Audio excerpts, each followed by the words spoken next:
Ayamon uchun noto'g'ri qilib qo'yyapsiz ekanda desam. Mah, bilsang qil. Nima aql o'rgatyapsan menga? O'zingni tuqqan ayingga ishonmaysan-a sen? Men bilganim uchun qilayotgandirman, bor aql o'rgatma. Uningni o'chirib o'tir, bor, gapirma umuman.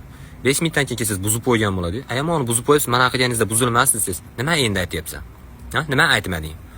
Endi aytyapsanmi? O'zi buzuq narsani to'g'rilayman deyatuvdim men. Men o'zimga dushman tuqqanman-da men. Ata eshitadi kutib turding, hozir buzib qo'ysa kirib aytaman. Dadamdan suyunchisini olaman. Dadasi qarayman, o'g'lingiz buzib qo'ydi mana. Aya qochib ketaman, uni xafa qilaman. Men seni qiylanib yuribdi, o'lim bilan olishganman deb qo'yadi. Siz birinchisida o'lim bilan olishgan bo'lsangiz, mendan keyingi ikkitaga qanday rozi bo'ldingiz? Siz menimcha o'lim bilan bekimacha o'ynayapsiz. Chunki erkak kishining hayotida o'zi bir marta bilasizlar, xavfli operatsiya bo'ladi, u ham yoshligida seni tanimasdan oldin. Agar mana shu operatsiyani 3 marta qilamiz umringiz oxirigacha desa, birinchisida aytadi, aka, birinchisida tag'in kerak emas. Yurami, tangam o'ynab, ish-pisham qilaylik.